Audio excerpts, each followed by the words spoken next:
The bank offers us many services. And like Mr. Frank Adams, most of us use the bank. The bank is a good place to keep money. And here is Mr. Adams filling out a deposit slip.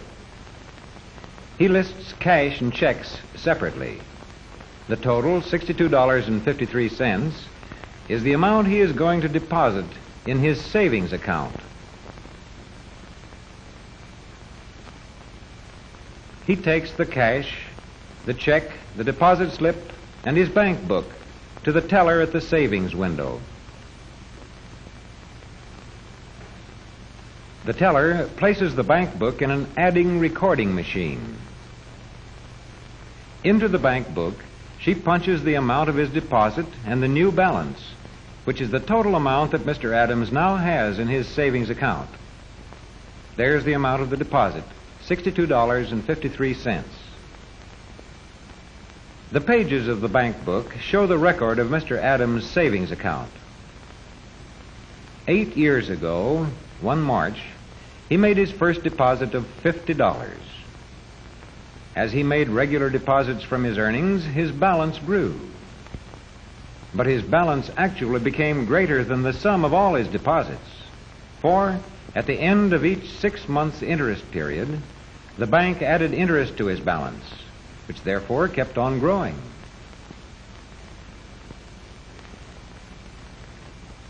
The teller puts Mr. Adams' deposit slip with other deposit slips in this basket. These slips are a record of the money that has come into the bank. And up here, they're checked in the proving machine. The bank's careful methods give Mr. Adams confidence that his savings are secure. And so does the federal government's insurance guarantee.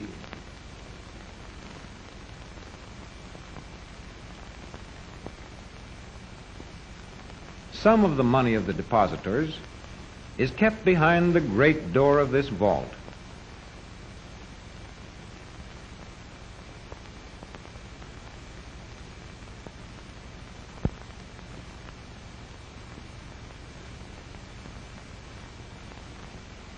Part of the money that comes into a bank is kept in cash. But the rest of it must be put to work to earn a profit for the bank. And so, the bank invests much of its money.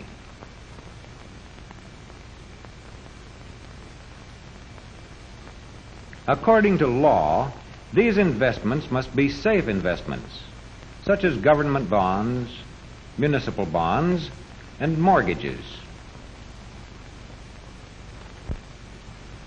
The bank also invests its customers' money in personal and business loans to reliable people. Here is Mr. Adams with the president of the Elmville National Bank. They're discussing a loan. You've saved over $4,000. That's right, Mr. Smith. I've saved 80% of the capital I'll need to start my hardware business. I see. And now you would like to borrow an additional $1,000 from us. That's right. In your letter here, you explain why you feel this town needs another hardware store. Tell me, Mr. Adams, how much experience have you had in the hardware business? I worked as a salesman for 3 years with the Lewis Wholesale Hardware in Johnstown. And I have managed the appliance department in the King Hardware Store here in Elmville for the past 8 years. That should certainly be enough. And you've been promised a location on Washington Street. Yes, I have, Mr. Smith. Good place for a hardware store. Well, I think we can make you this loan. Oh, that's fine. Will the bank need security? No, I don't think so. As you say, you're putting up 80% of the capital from your own savings. Besides, you've lived in this town and banked with us for quite a while. You have a good reputation. We know you're reliable. I'm glad you think so.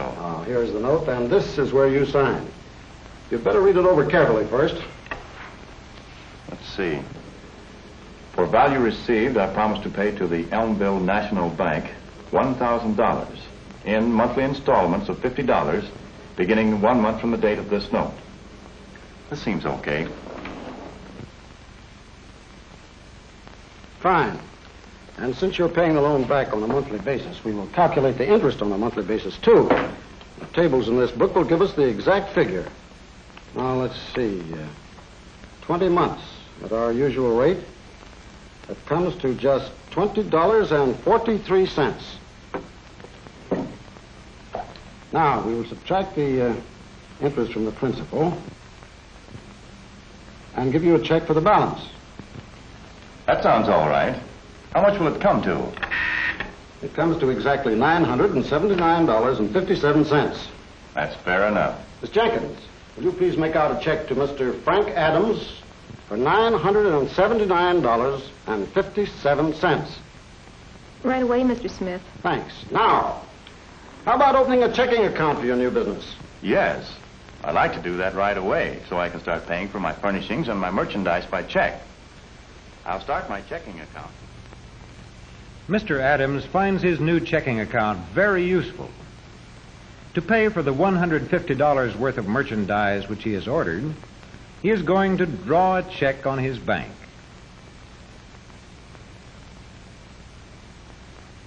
Here is the stub of his check. To the balance brought forward, he has added his most recent deposit. From the total, he subtracts the amount of his present check, $150. He keeps a complete record of his checking account on his stubs. The check itself is drawn on the Elmville National Bank. That means it is an instruction to the bank to pay to the order of the Miller Supply Company the sum of $150.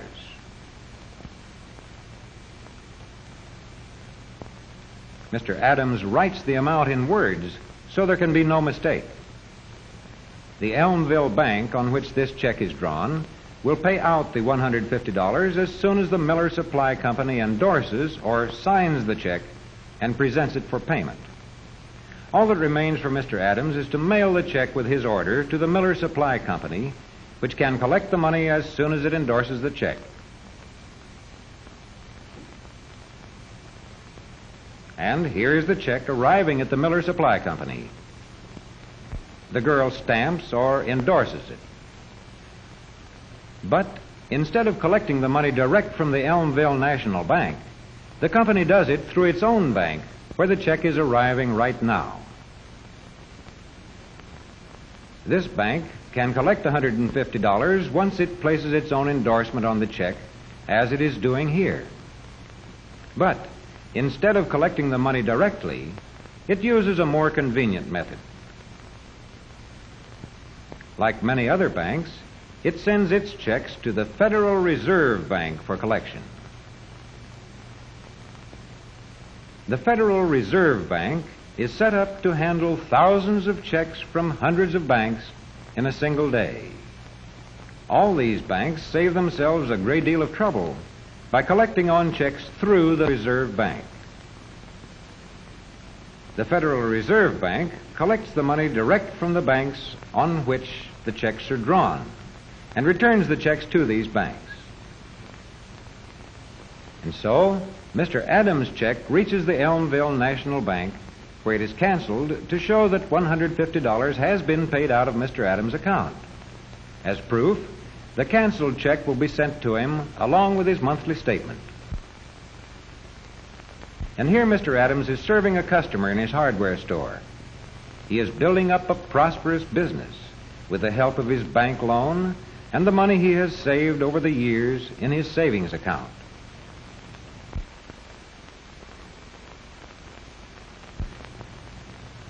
And there is the lady's change.